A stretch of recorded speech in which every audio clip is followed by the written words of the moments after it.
Each experience is a step on the ladder. Your actions or reactions determine the climb or standstill or even deterioration in your way up. The goal of life, the goal of people is to develop certain qualities, knowledge, strength, self-control.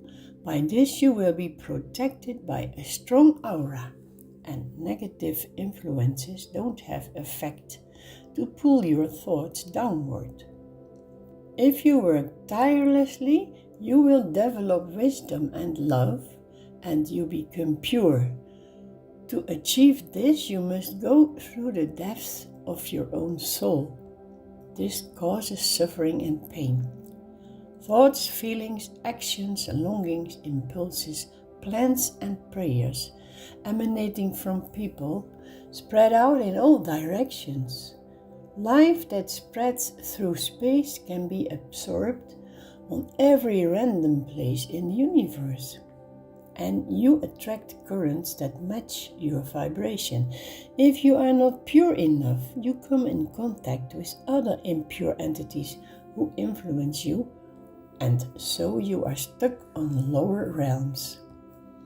You can only get rid of those negative spheres by no longer being touched by these painful areas of experience where you are abide.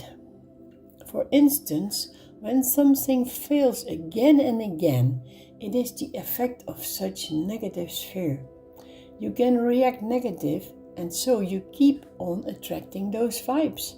You also can go on cheerfully with your work, and then you will succeed finally. You have won and are out of the reach of these entities that no longer affect you.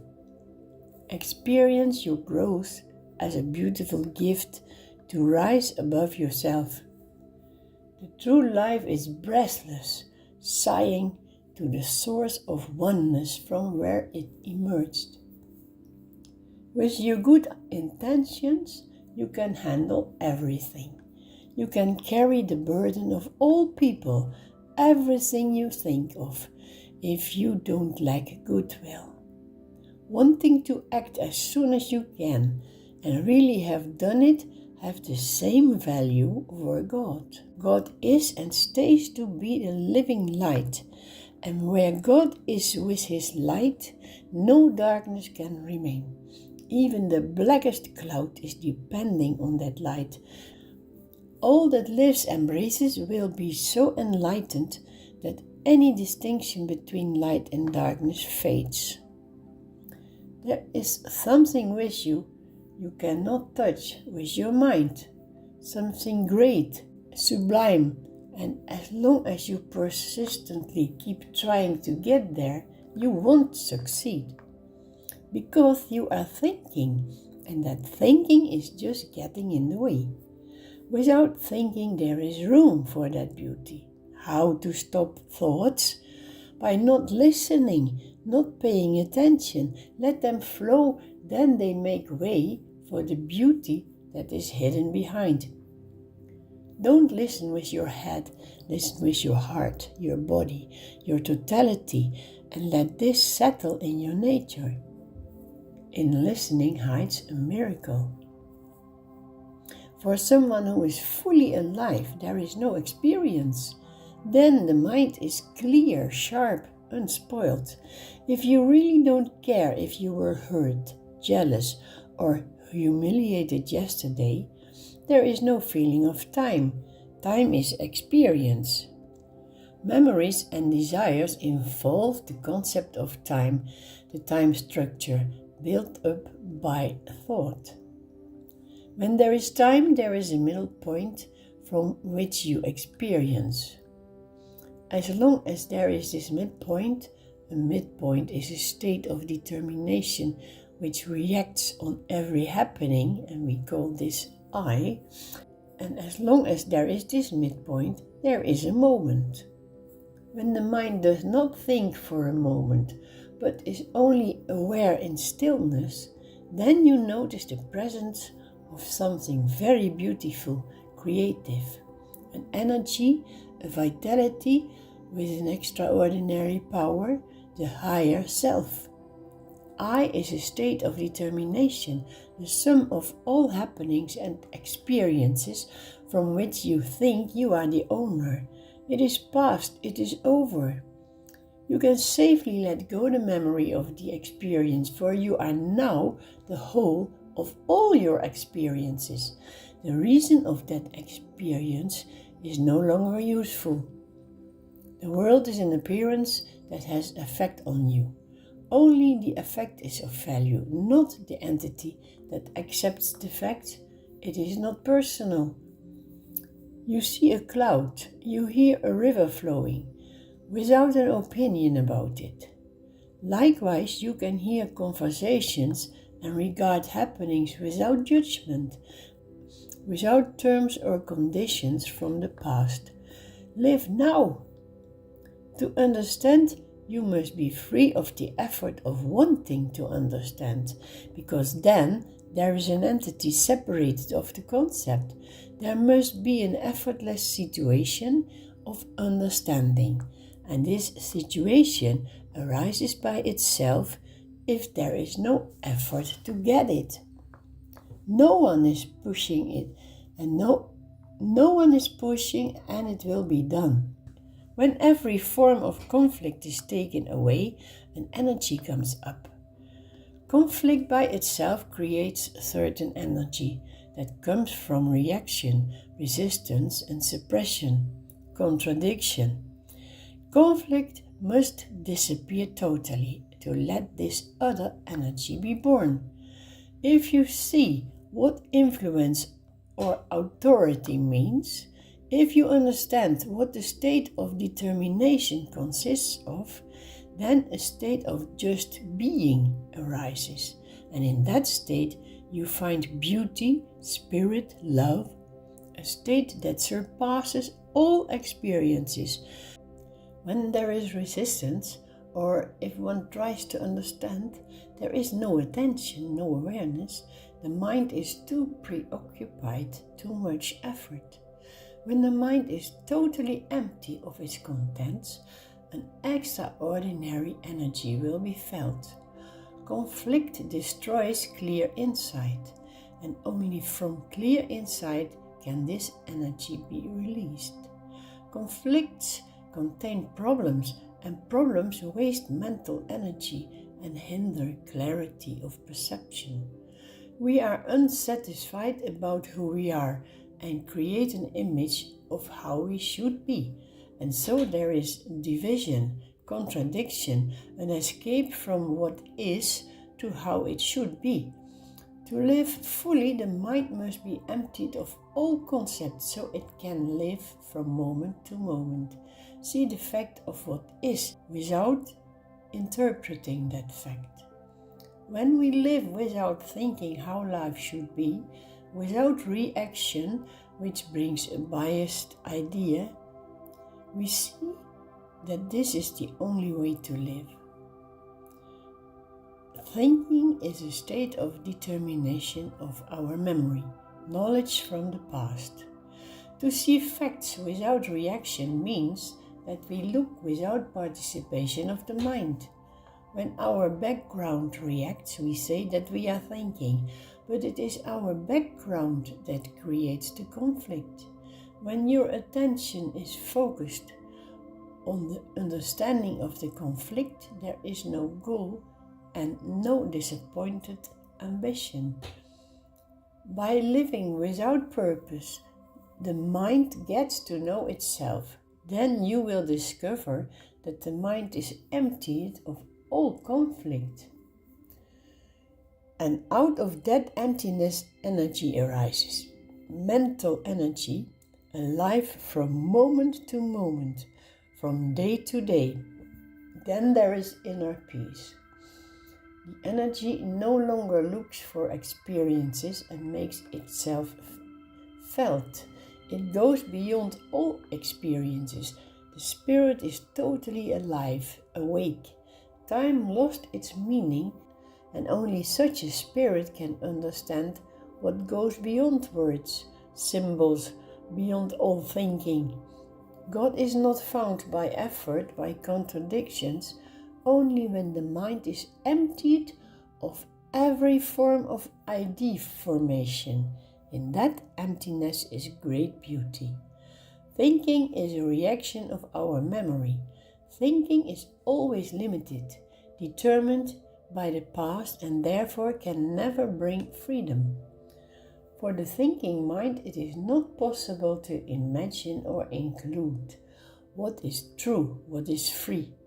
Freedom you cannot find. It comes only when we understand the whole process of the mind, which creates its own obstacles and limitations from a certain background. To understand that which goes beyond words, beyond thinking, beyond all experiences, to understand that, to be one with it, to see it in the flesh, its great depth, the mind must be free. Reality is not something that has continuity and can be maintained by practice or disciplines, but something that must be understood in the flesh. This insight of reality does not come from any kind of thinking in a state of determination, and therefore it is for thinking impossible to imagine or contain or formulate what reality is. Herefore, one must be free. All thinking stands freedom of mind in the way. Everything around you can change, but the now never changes. Everything contains the now. The now contains everything. Just before is now, here. Soon is in the now, here. Everything is in now. It is inclusive. Over there is here because it is now. You stand above time and space. You are always now. Now you are. Wherever you are it. It is. You are not lonely, separated from what? All is, you are. Nothing else is somewhere else. You are that. If you leave your prejudice, you are. If you leave your memories, your habits, you are free to contain the totality, unhindered. You don't need experience anymore. You are experience. Experience of the totality, which is movement in stillness. When your body falls away, you still are. You cannot do else but be. There exists only totality, but we divide that in fragments because we think. Think is not to be able to comprehend the whole. There exists only totality, but we divide that in fragments because we think. Think not to be able to comprehend the whole. We are the wholeness. We need not comprehend anything in our mind. Our mind is limiting. Through memories, we let the past, that which is gone, go on, continue in the now. Continuity in thinking is what keeps the limitation of the mind going, and so we cannot be free of the past. Our habits hinder that. Only by living perceptive, attentive in the now, perceptive of movements, thoughts, feelings, emotions, no new habit will be formed, simply by watching what is. Only a mind that is free can perceive something that goes beyond it. Such a spirit is religious. The religious spirit is a free spirit in a state of continuous discharge, and the state is insight in truth, truth that goes beyond everything. Give up your past, that what formed you, deformed you, all your terms and limitations. Then you are in the now, in all its splendor, its fullness, totally. Then you are still here, but now completely free, liberated, realized, because truth comes without wrong ideas about it. Look at the mountain, the beauty of it, the colors, the top, the gorgeous with shade. You perceive and want nothing to change about it. Now look at yourself, the beauty of it. See your movements. You perceive and want nothing to change about it. What is it that you must change? And from whom? To what standards and for how long?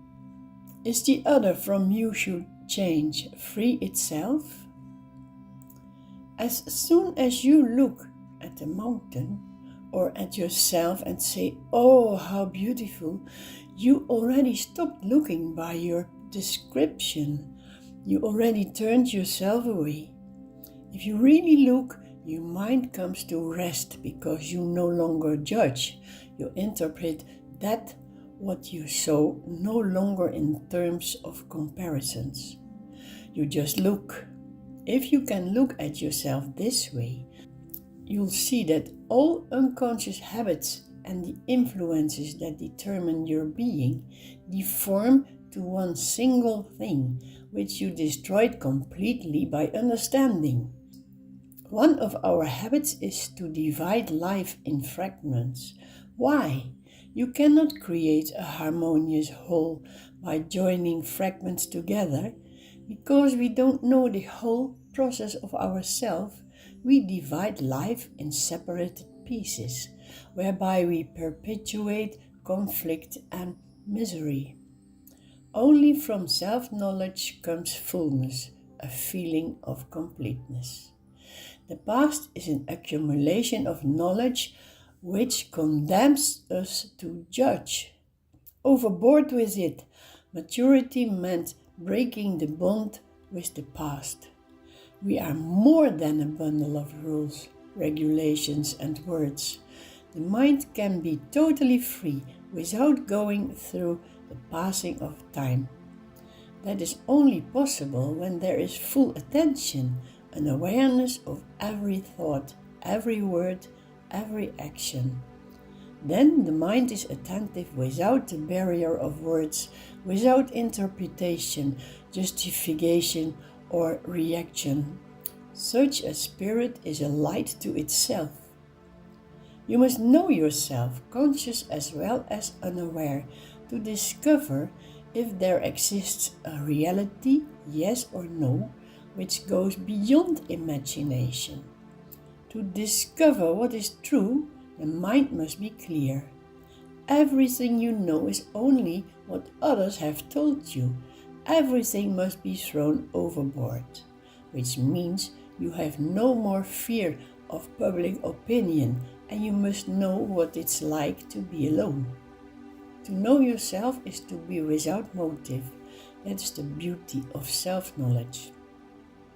You want to know yourself as a rare flower which you found in the desert. You are in the desert and you are that rare flower. To smell the flower, to understand her, you must love the flower. When there is understanding for a situation or capacity, it dissolves in understanding. Emptiness remains. Emptiness, balance, love, no contradiction, no friction. Love as we know it is always attachment and always brings pain. To understand and resolve pain, you must go beyond words. When we live on the level of words, it is not possible to make an end to pain, so the mind, not darkened by shadow, is clear and sharp and capable to think without illusion. Love as we know it is a passion for something. For music, literature, a woman or a man, it's always the result of a cause. Passion, however, has no cause. It's the being passionate for everything, not only for something. In that state of passion, without cause, there is attention, free of attachment. Only when passion has a cause, there is attachment, and this gives pain. When passion has a cause, it becomes greed. Then follows contradiction and conflict. The real passion does not cause conflict. It has no connection whatsoever with a cause and therefore is not a result. This pure flame of passion must be there to end the pain, to make this disappear completely. Pain and the constant effort to escape this pain are part of us. Not capable to escape pain or suffering, we worship it as Christ's agony. And whether we worship the symbol of pain in a church or try to reason it away, it's all the same. We escape the fact that we suffer. It is this pain, this suffering, which stands in the way of pure beauty and which destroys love. The ending of pain is related to the intensity of the passion. There can only be passion when the own selfish I is completely given up. You are only filled with the passion when that, what we call thinking, is completely absent, and what we call thinking is the reaction of experiences that are part of memories, thinking patterns, and there where these certain reaction takes place is no passion, no attention. There can only be attention when the I is absent. There is beauty which is not the opposite of ugliness. There is love which is not the opposite of hate. And the giving up of the I is that state of beauty without cause, and therefore it is a state of passion. Most of us do nothing else than react. Reaction forms our life pattern. Our answer to pain forms a reaction. Pain only ends when we face the fact of pain, when we understand and go beyond the cause and effect. Trying to stay free of pain by living on a special way, or by thoughtful thinking, or by running away from it, for instance to become workaholic, it will not awaken the beauty, the life force, the intensity of the passion which goes beyond pain. We know very well what causes suffering: poverty, disease, disappointment, not being loved, etc. And when we have explained different causes of suffering, we did not end pain. We did not really grasp the extraordinary depth and meaning of pain, neither as we grasp the state we call love. These two are connected, pain and love. And to understand what love is, you must feel the infinity of pain. Many have established a way of life that should make an end to pain, and many have put into practice. Monks have tried it, but their mind and thinking are just encapsulated. They live walled by their own thinking or behind walls of stone, but they did not go beyond it and did not feel the infinity of that which is called pain. To finish pain means to face the fact of our loneliness, attachment, our desire for fame, our hunger for love, out of concern for ourselves, and a childish pity with ourselves. Pain consists of wanting things different and not accepting what is. By accepting pain, it dissolves. By understanding it, there is no more conflict which creates the pain. The lack of understanding is the cause of ignorance, which causes the endless quantity of pain that exists in the world. By the way, what is actually pain? There are no words to declare pain, neither as there are words to declare love. Love is not attachment, not the opposite of hatred, of jealousy, and when you have done with it, with all conflicts and soul struggle, still remains the question what love is and what pain is. You only can discover it when your mind has rejected all clarifications, is no longer imagining the cause, is not looking for it, does not search for words or memory. The mind must be fully in rest, without symbol, without thinking pattern.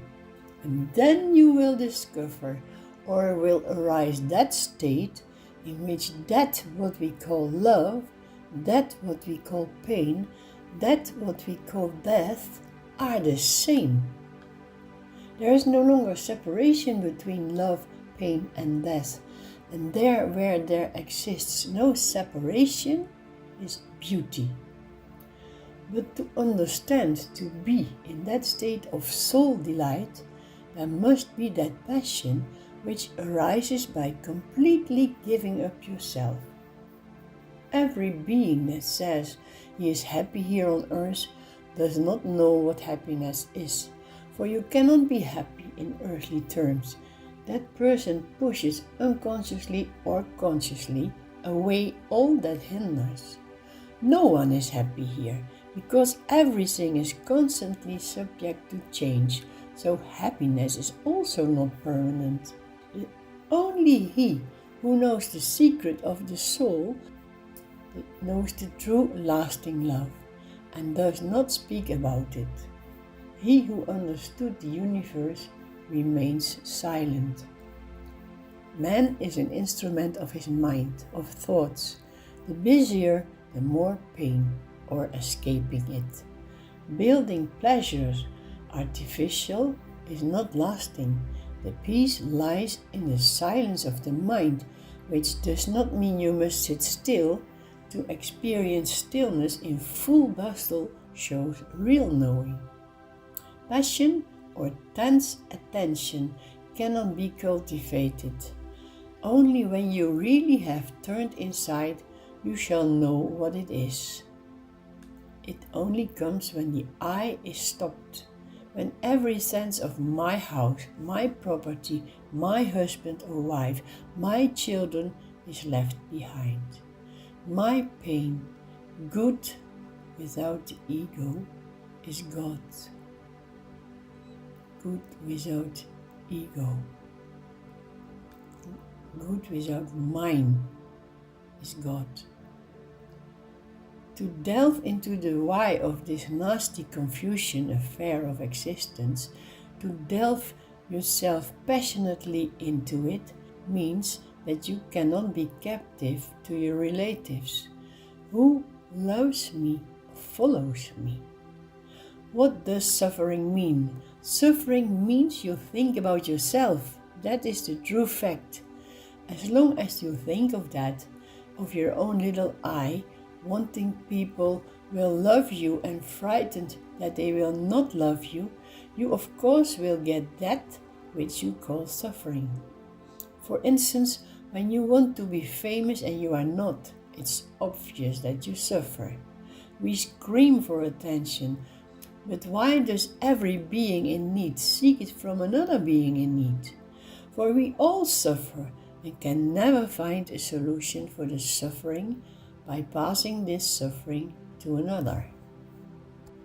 If you want to understand pain and go beyond, investigate your impulse, your desire that is so superficial and immature. Then comes a deep understanding of suffering, and understanding is the end of pain. And when you have risen above personal pain, the difference in thinking is taken away, and you discover that love, pain and death are one and the same. That is a state of great beauty, which is not a state composed by people or nature. Knowledge does not end the pain. The end of pain starts with living from moment to moment and being aware of everything without a judgment about it. So never run away from pain by studying it. This only makes more pain and conflict. But to experience pain without reasoning, no judgment, live fully with the fact. To live with beauty and not getting used to it is very difficult. You get used very easy to everything. You say, yes, it's beautiful, and miss it. To live with something beautiful or even unpleasant without getting used to, it takes a lot of energy and awareness that does not dull the mind. In the same way, suffering dulls the mind when you are used to it. You need not get used to suffering. You can live with pain, understand it, go into it, but not to know something about it. You must live with pain, and to live with it, you must love pain. And then you'll discover that love, pain, and death are one. Pain is just like love and death, a state, a condition, and a condition comes forth from thinking. Before a direction came from that thinking, this state was already there, pure and clear and free, unblemished. That's why you can say they are one. They arise from the same source, which we are ourselves. Eternal soul delight that has been dulled by our own doing and has taken direction in pain. The passion, the fully awareness which this source is, has been changed by our thinking in lust and greed. Although we speak of love, like we wish to experience everlasting happiness in love, we are busy striving for something that lies in the area of time and therefore does not belong to timelessness. We want that this concept of peace lasts. We don't want to be disturbed, which means we don't want to be sensitive, alive. When you are permanent in something, you are dead.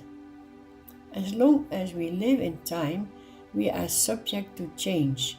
If we become timeless, so to speak, offer the eye, we find that we don't have peace but are peace. Every wave that comes up from the ocean exists out of the same composition of ocean water. Every human consists of the same constitution, only he limits himself by sticking an ego to it and thinks he is different, apart. At the moment the wave goes down and disappears in the hole, the ego is gone too. Out of clay you make a pot, a jar, a container. With this you indicate an object. A separation arises by giving it a name, while actually only clay exists. Forms and names are not the reality. Reality is empty of thoughts and things. Empty of forms because things are only abstract boundaries of experiences. Empty of thoughts because thoughts, thinking, make boundaries in reality. To see things means to think. Thinking means to imagine things. Thinking and things are different names for the network of boundaries with which we catch the reality. Reality is empty. All things and phenomena are connected to each other. They are not separate phenomena. A mountain is only there when the valley is also there. Things are understood in relation to what they are not. All things and appearances are seen as interdependent and interpenetrated.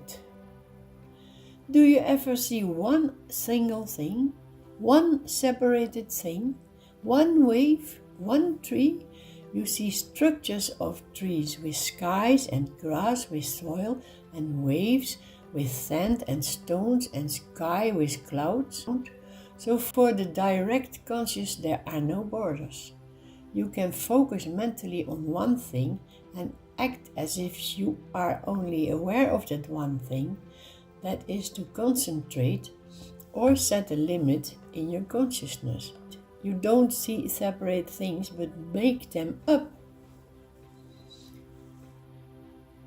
It becomes a problem when you start to see these inventions as reality, for then the world seems a fragmented, disjoint state. Estrangement creeps into consciousness. There are characteristics, planes and lines, but they are all interwoven into a seamless area. Your hand is different from your foot, your head different from your ears, but all things belong to the body. And in the same way, the body exists of those parts. In the cosmos, all objects are just different forms of one energy. When you indicate that limits are illusions, the battle will be solved. This ultimate realization is called enlightenment, moksha, nirvana. In that world, birth nor death exists, the world of being. The boundary between the self and the not-self is the first boundary that we draw and the last we release. All is ego except I. God is our I, without ego. When we lose ourself, we win ourself. Our life is determined by two letters, the M and the E.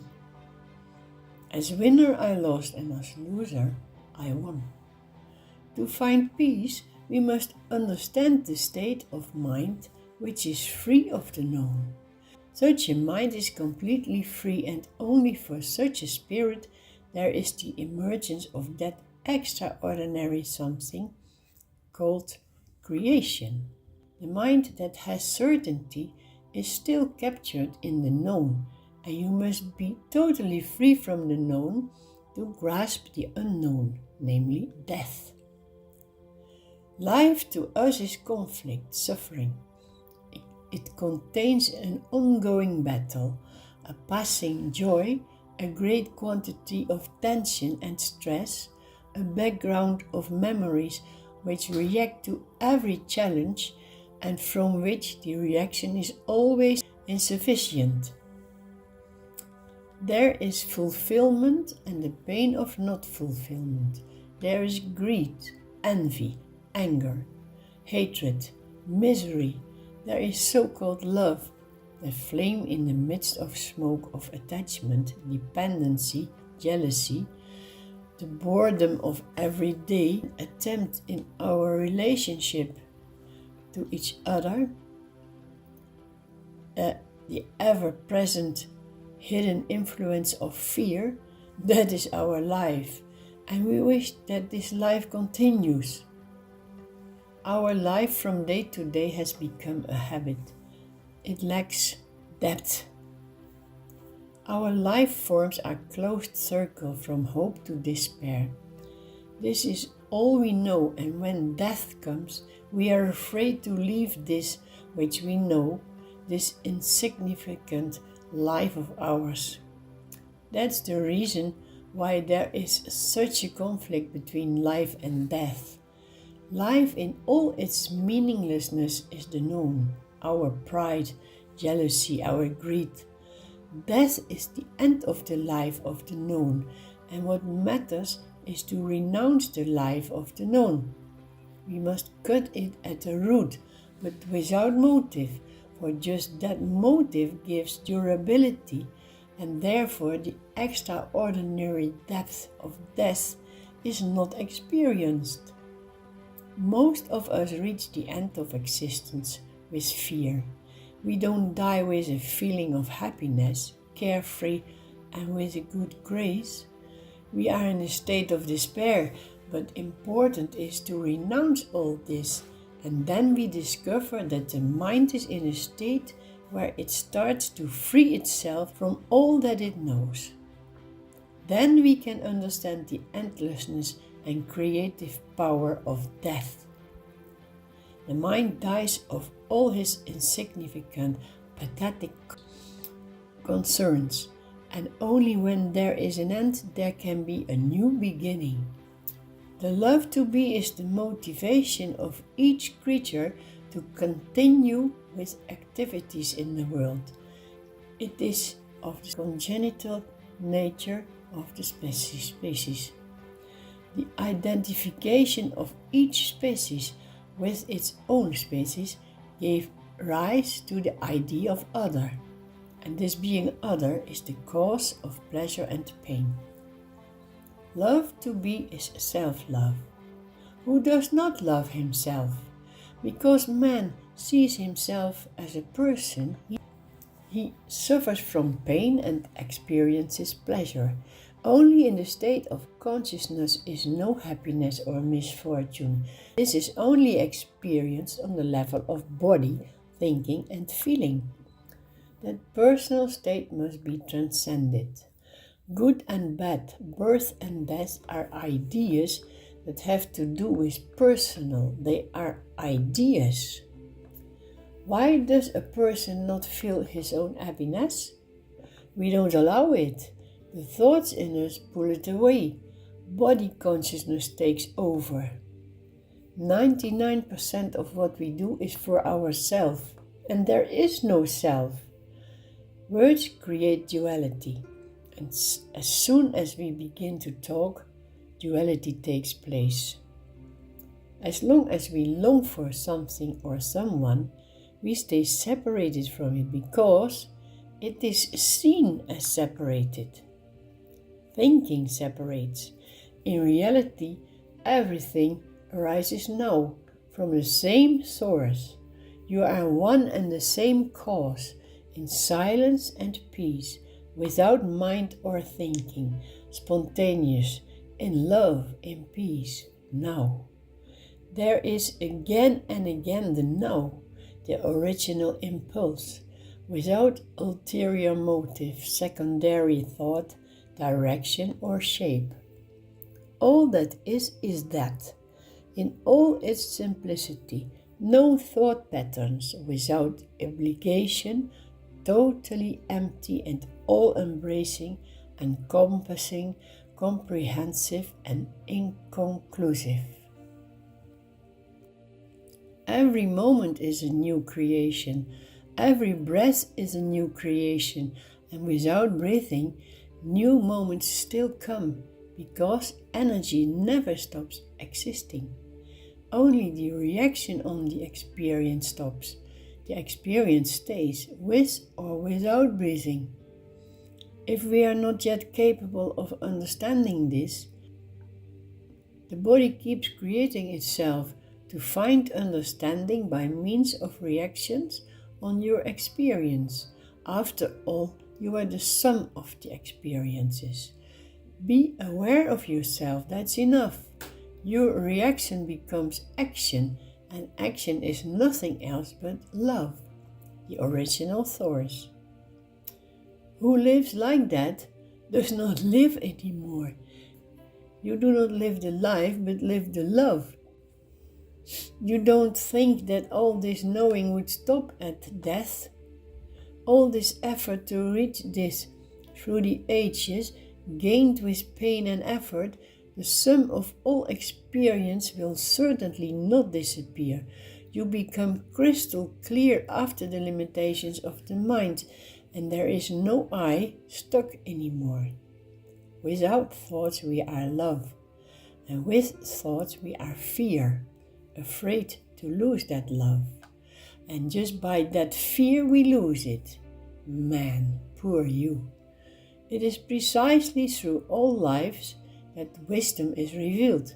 If that would be lost after every death, you would never know the truth.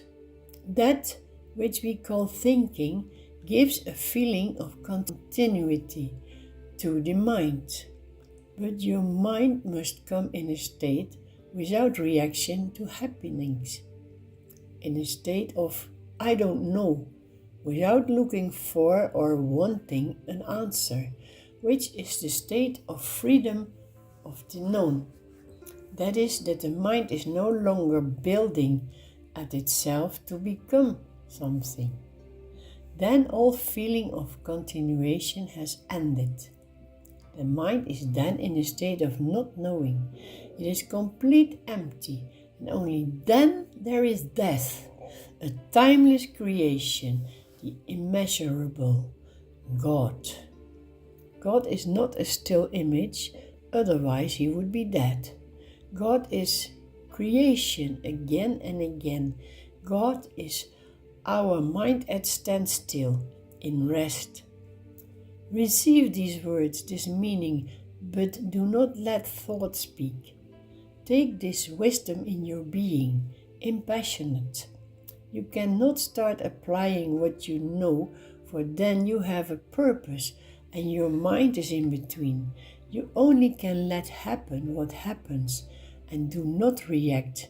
Be aware of it. Don't make plans, just be. See what you do in specific circumstances. Then your circumstances become unspecified.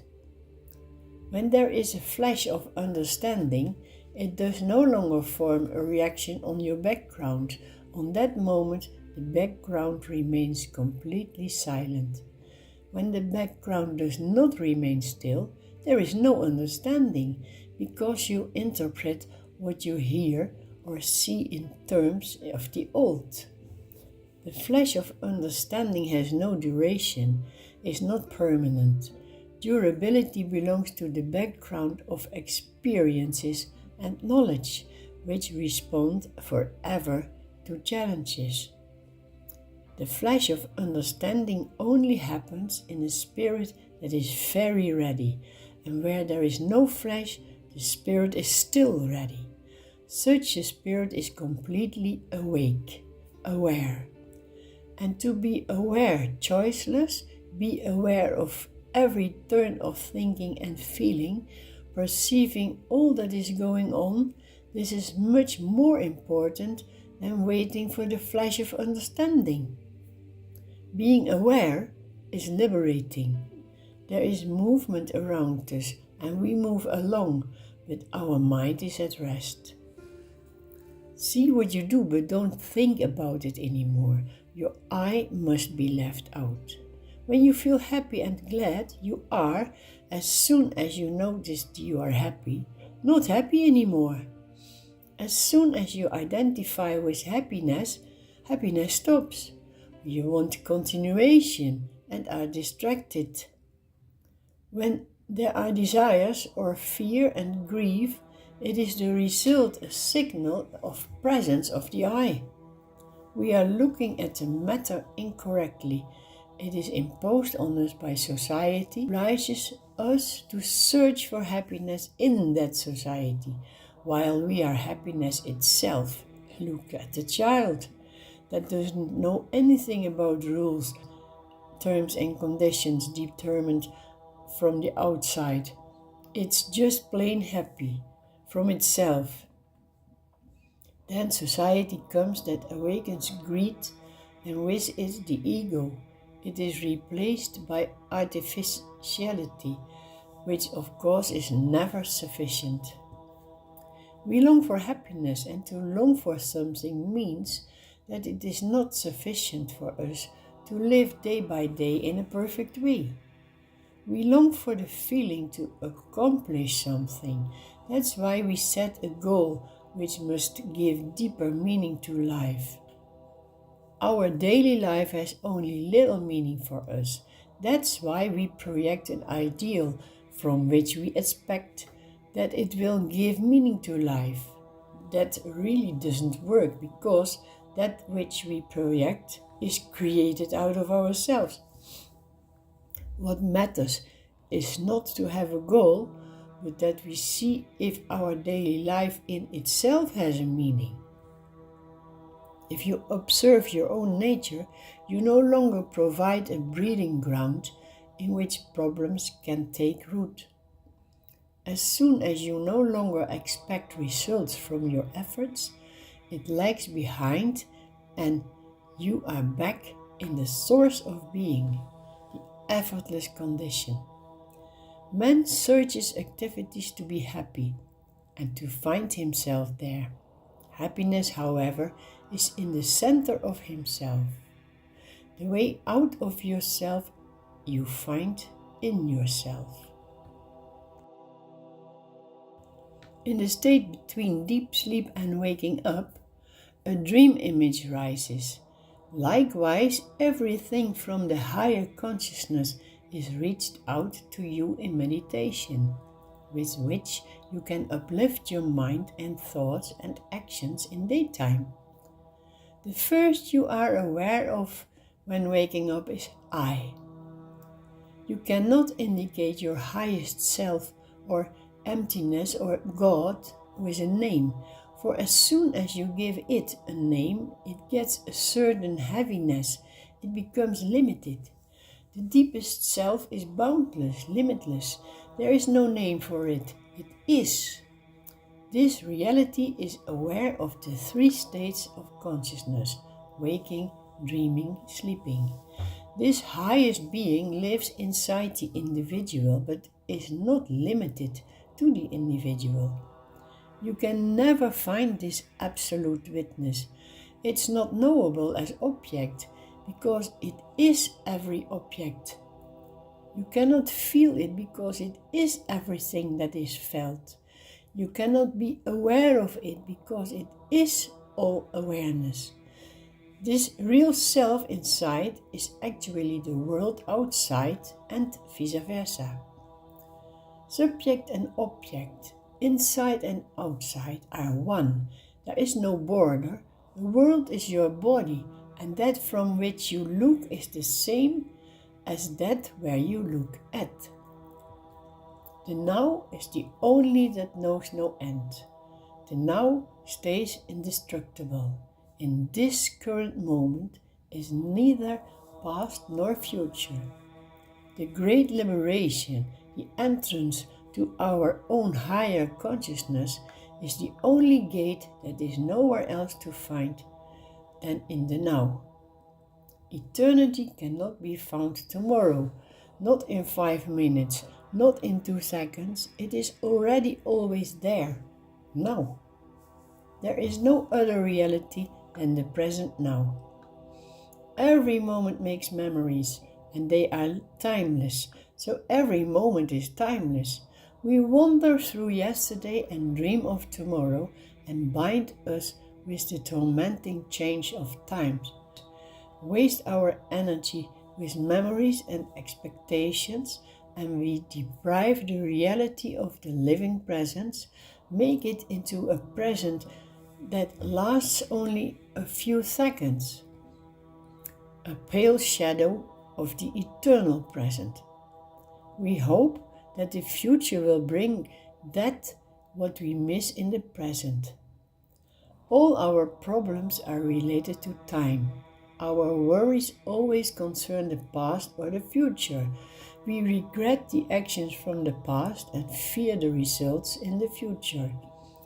Our feelings of guilt are related to the past and our fears to the future.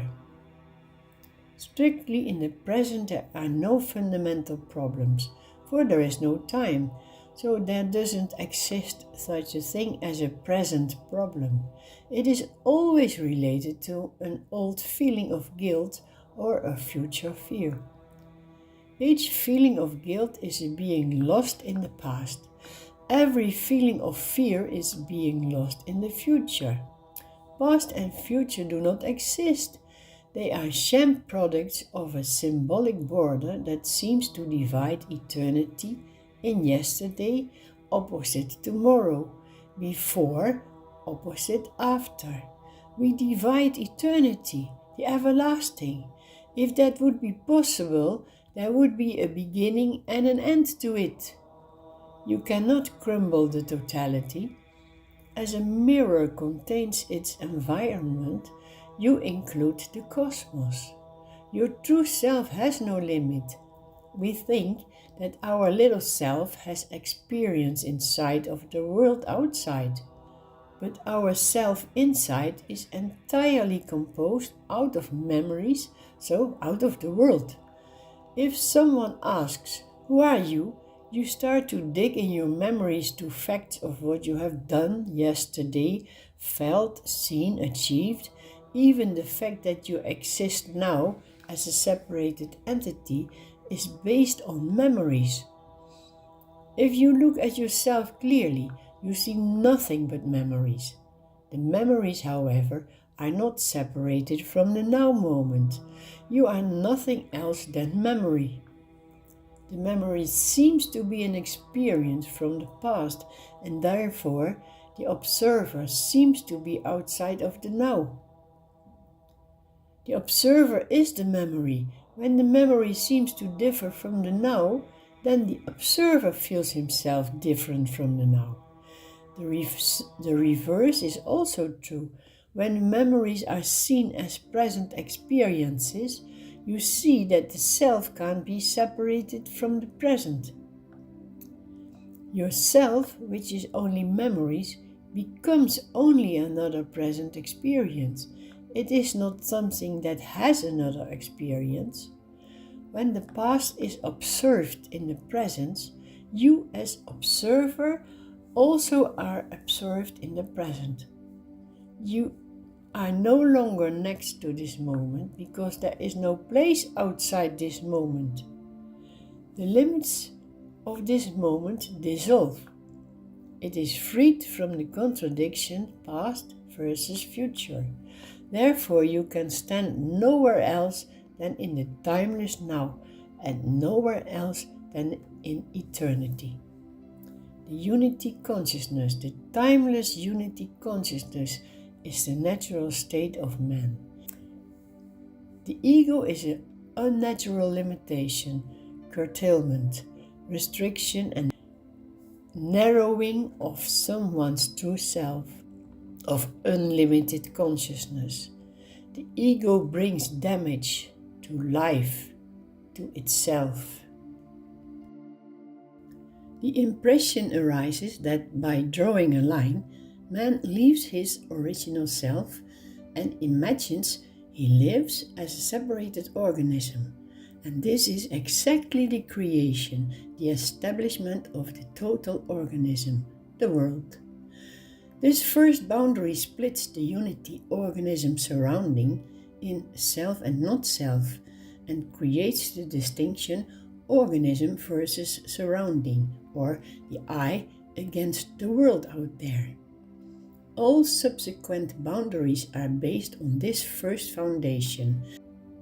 If there exists no other, there will exist no self. If there exists no self, there will be no one to distinguish. Eternity is not an enormously long million stream of time. Eternity is eternal now, creation of this moment, without begin or end, without before or after. This means that you don't stop to exist, you don't stop creating. Everything you have done, you do now. Everything you will do, you do now. Every moment you are born, every moment you die, incessantly, until you understand you cannot die. Through the illusion self, not self, we see everything outside of us as a potential danger, because it can destroy ourselves. By this limit that is created every moment, our fear of death arises. Death is loss of ourself. And why fear for death? Sai Baba says about death, death is your birthright. It is a gift everybody has a right to. It is a resting place for the weary, a lesson for those who have gone astray, a paradise for the believer. Death is an enrichment, a growth, a regaining your freedom. The apparent death of the individual form is not just acceptable by understanding, but even desired. As soon as one thinks his true self is limited to organism, the fear of death of that organism becomes overpowering. To live and to die, birth and death, are two different ways to see this timeless moment. Everything that just has been born has no past. Birth is a state of having no past. Everything that dies has no future. The present moment has no past and no future. This moment is born now. This present moment has no past. So this moment dies now. This moment has no future. So this presence is a summary of two opposites, the unity of birth and death. being and not being, to live and to die. Every moment is the last moment, death, and every moment is a new moment, birth. But man identifies exclusively with his organism, the first border, and therefore accepts only half of birth and death. The half death is refused. And because death means not having a future, it means that man refuses to live without a future. Actually, we demand as a sort of promises from the future that we won't notice the dying of this present moment. The fear of death forces us to search for a future. The fear of death awakens an intense feeling of time. This is ironic, for the separated self is an illusion, but the actual death of the separated self is also an illusion. We use the illusion of time to chase away the illusion of death. The eternal timeless now has no future, no border. That is exactly the state of being dead. So accepting death means to live comfortable without future, to live in the now, beyond time.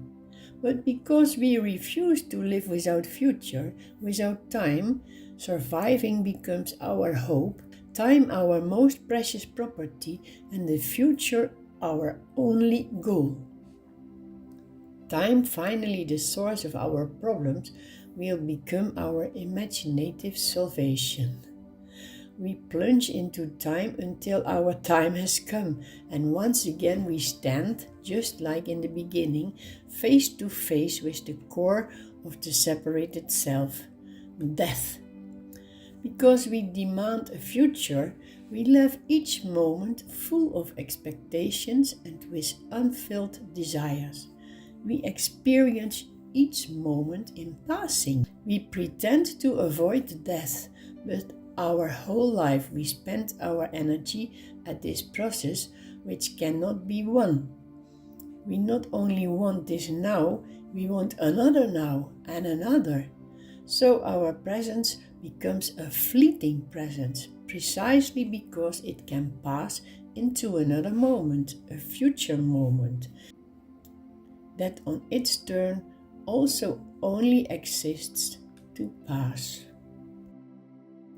Man creates movement to escape his own standstill, the now. Man creates sound to escape his own silence, the now. He flees for himself. Man also created his own ego as being apart. Because he knows the body is mortal, he strengthens his ego. Ego is an idea of himself, so in fact fiction. He no longer has feeling with the unity of body and mind. The clarity of emotional attention is distorted and instead comes on the one hand compulsive thinking and on the other hand the separated body. And so we are on the ego level. The ego lives in time and looks eagerly at the future or regrets the past, whilst the self finds its fulfillment in the abundance of this moment. If you open up to the now and you are not limited only to the body, you fill the space and you become absorbed in everything consciously. Thinking and feeling come together again in one awareness. There must be a flow of feeling attention that flows through body-mind. You can change mind and body by putting them in a different context. The mind can reach to earth, its base and support. The body can reach to heaven, its light and space. The border has been resolved. You can embody your mind and inspire your body. The consciousness that rises above the individual knows no personal problems, tensions and fears. You will see that the whole individual self, which you have protected till now, starts to be translucent and falls away. You begin to notice that everything that happens to your personal self does not touch you. that which has knowledge of certain things has nothing from it in its own nature. If we can observe our concerns, be witness of it, we prove ourselves that we are carefree. That inside of us that feels pain is itself painless. That inside of us that feels fear is itself fearless. These states of feelings no longer jump behind you because you look them in the face. Everything we do to solve a problem strengthens the illusion that we are that problem. What worries us is not the care, but the bondage to that care. If you take an impartial attitude, you can compare it to a mirror. We reflect every feeling and thought without clinging, just like a mirror reflects everything impartially. The perfect man refuses nothing, grasps nothing, receives but holds nothing. See all, know nothing. Hear all, say nothing. Give all, take nothing. Undergo all, do nothing, says Baba. Movement will stir up dust. Dust shall return always, but what shines brightly never loses its light. The present eternal now is already fulfilled. A mirror reflects your face, but you must stand before it to see it. Likewise, you can have contact with everything, but you have to focus your consciousness on it. You are already what you see, but if you rise above yourself, you are nothing of that all. When I have done thinking, soon I will wake up in you and notice that you were me all the time. Only when I was prepared to lose, I won. We don't do to become, no, because we are, we can do. To make the move back to nothingness is to be everything. Many people fear other people. That fear is their own fear, but you deny it and project it on the outer world. Yes, true, you shall say. But if there is no one else, I don't feel fear, so it comes from them. Well, this fear is still yours, because when you are alone, you don't feel it, for there is no one to project it to, and you don't feel it when you are by yourself. After all, you deny it. But if all people would be there and not you, would that fear be there also? No. You cannot feel it then. So that fear is clearly within you. And if the fear is just there and nowhere else, you can let it go. For why would you be afraid of yourself? And furthermore, you know God is deep inside yourself, and all that is felt by you is not a true feeler, and all that is seen by you is not a true seer. You are scared of yourself. You are scared yourself. But if you don't know it, you can stop it.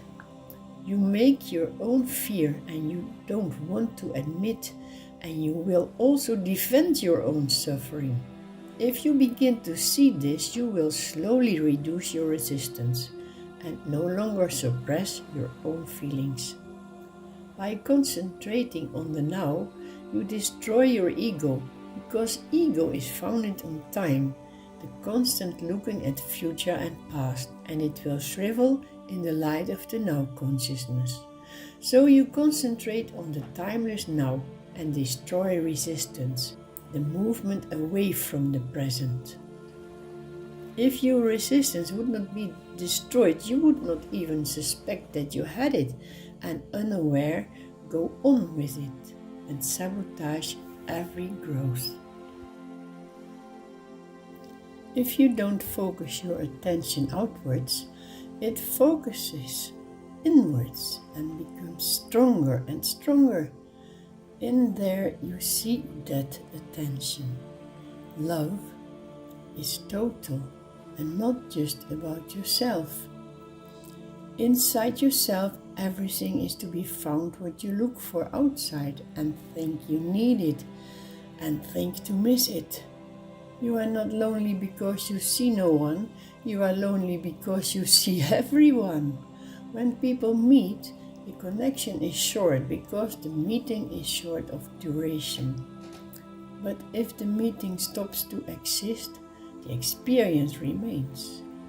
If the experience remains, that what you are will feel the commitment you have made forever. From that love, a new commitment is possible, and from that union, a flowing feeling of love for every being will come out. Your soul is carried by your own consciousness. If one soul meets another soul which has the same vibration and stays in the same field of experience, it seems as if you feel deeper in yourself. You only can stand your own love if you are whole, total. Otherwise, the blazing love is unbearable and you would explode in that high vibration. Bodhisattvas, the enlightened ones, take voluntarily a form to help others to rise to the light, the love. Their vibration is then lower and focused on the physical to be able to exist in the form. You clearly feel that you are more attracted to a certain person than to another. The vibration of that person is higher. In that way, an avatar, a human form of the deity, has such a tremendous power of attraction because of his purity, his wholeness.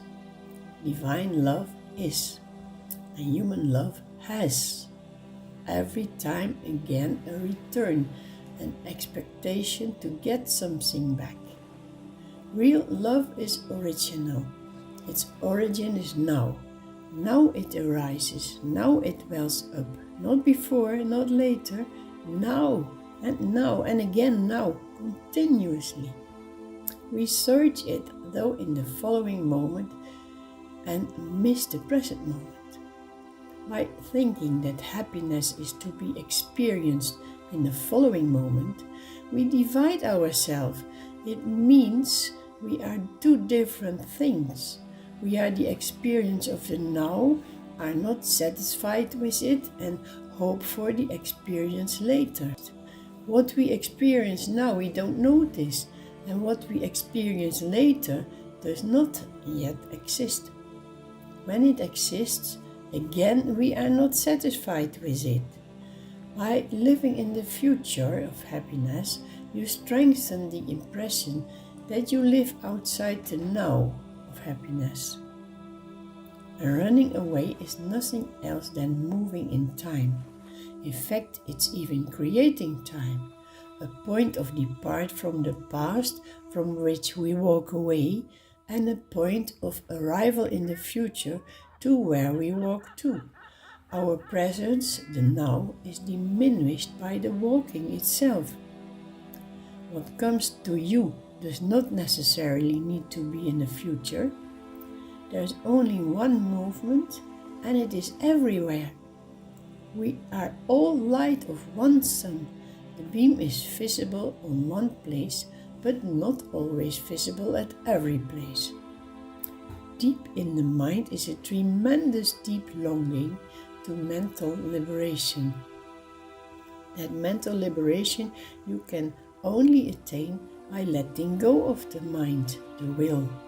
I want peace. Cross out the I and want, and you shall have peace, says Baba. It seems very simple when you read it like this. By mistake, I even wrote, it is very simple. Funny to think about a mistake. Mistakes are very deep indications. The purpose of errors is to think about them. That's the value of mistakes. They are not mistaken. First of all, you want to understand of this I want peace, want. Then comes the next, to understand the I. And you come to the conclusion that I and want are the same. Now let's get started with it. Immediately you see that you want something again, to get it, to hold, grasp, and that is exactly the battle which keeps us away from peace. You turn around in circles and become mad as a dog by thinking and trying not to think. All excuses. I say let it go. Just experience your life as it comes and don't worry about things, because all that time your eye is talking, especially to keep you away from peace. Don't you want that peace after all? Who is it actually that wants it? This is very hard to get because you exist, think to exist out of two seemingly opposite things. The one part of you that is peace and the other part that wants to be peace. But by wanting, it does everything possible not to become it. And that's the play of Maya, illusion, imagination. The only way to stay calm is to look at it attentive as a witness. You are not there where your body is, but where your consciousness is. Your body is location bound through matter. Your mind is time bound by wrong thinking. Your soul is unlimited. When you ask God for strength, you get strength, but that strength is intended for you. So use it. Don't waste it. You are responsible for it. The more bound to the world, the more you are subject to gravity. The more mass your body will get. When you throw the limitations of you, the desires in which you are stuck, the emotions, the limitations, you can move up to another energy. You cannot take darkness into light. The light itself makes darkness till it breaks through and shines in all its origin. I feel myself live in two worlds. As long as I walk to the light, I make my own shadow. It is behind me. So when I look back, I see darkness. However, if I come closer to the light, the shadow dissolves, becomes less and less clear, and finally it's not visible anymore. Again, I hear Sai Baba say, the closer you come to me, the more I will burn of you. The power of the soul is great, but how greater that force, how deeper she can fall as long as she is liable to the gravity of thinking, the negative thinking. Believe in yourself, then others believe in you, although this must not be the intent. But that is not possible. When you are directed to others, there is no belief in self-esteem at all. Often you hear things or read about it, and then you notice, at least I notice, that I already lived through those things or experiences from books, although it was not really seen during the experience.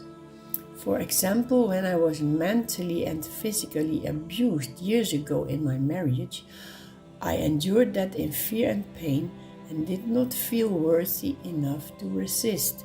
I did not yet have enough self-knowledge and value to stand up. Now that I know about the meaning of life, the play of karma, I can handle everything much easier. Actually, it all happens further from you at a distance. Even by understanding and knowing, I only can send love to my ex because he acted ignorant, and by going through darkness first, I have been able to go search for the light. You search the love that you are yearning for around you, in others by whom you are attracted. But what is it that attracts? Before your birth, you choose already circumstances from which you may learn to know yourself the best. Then become blinded by the radiations of others and think life is not worth anything anymore without the other. You want the other so badly with you that you don't see that you have that already. The other is an essential part of yourself. You feel the presence in your heart as a heaviness, a reality deep inside. I have been in love all my life. That gave me much pain and suffering, but also an awful lot of insights. And finally, the realization grew that I loved myself all the time. Loved my part that was in the other, and loved that part of the other that was in me. You see the light more clearly every time. It's time to be happy, together in unity with the people you love, and let it sink in that you are on a point in your life that it makes more sense to enjoy the present than being concerned about the day of tomorrow. There are 4 levels of consciousness: the material, the imaginative, the inspired, and the intuitive. At the material or normal sensory, 4 aspects play a role. The object that makes an impression on the senses, the image that man forms of that object, the understanding by which man comes to realize that something, and keeping it in memory. So at the material consciousness, 4 elements play a role: the sensation, impression received from outside, the image, the understanding, and the I. At the following steps of consciousness, each time an element falls away. In that way, a second level of consciousness, the imaginative, the sensation disappears. Images arise automatically without being linked to an external object.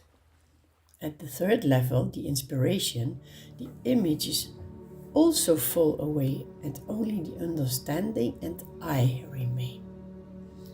In the fourth stage of consciousness, that of intuition, one steps out of the own I.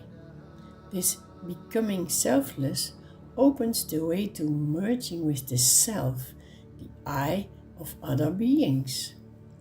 Everything that belongs to the outer sensory world is subject to time, and what arises in time is being destroyed by time. Beyond the constantly changing world lies the unchanging, eternal reality. This doesn't know beginning or ending. This is the revelation of the power of God.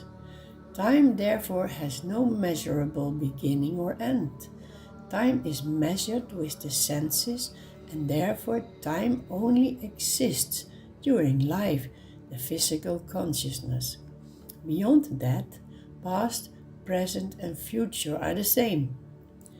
It is out of ignorance that you give your senses the opportunity to direct your actions. We have evolved from happiness and beauty, so that can never come free of you again, but this may become veiled by everything that is outside of us. As long as we think time exists, death will surely come. As long as we think death will come, time will exist. Jesus said, "Man, open the gate of your own living power." It's time to give form to the formless God in me. As soon as your sentence or thought starts with "I want," suffering follows. First of all, the restlessness and desire to get it, and then the restlessness and fear that it will be taken from you. Everything you say, think or do is a removal, but you need it to be able to return. It is hard work to come to a standstill. I learned that all that you want, really want, you have to ask to God. Then that what you ask for happens. Not because you want it, but it has to happen that way, and God already placed that wish in you. So actually the fulfillment of the wish is already there, before you feel the wish and the desire in you. God leads us and all is well. Everything is confined in the divine breath, as the day is confined in the dawn. Joy is the awakening of the realization of the knowing that God is perfect. Joy is the answer of God. Without asking, the answer is there all the time. How can you recognize that joy? How can you find an answer without asking for it? There is that gnawing feeling within yourself, the feeling that says that there exists something what is complete inside yourself, the awakening of the realization that there is perfection, not outside, but inside of yourself. And then the search has already started to that existing unknown that exists in you. You know that you know all, but still you don't know it. If you focus on God, this knowing, then it cannot but emerge from the layers of mist that you have created around yourself. That is the game, and the game is to enjoy.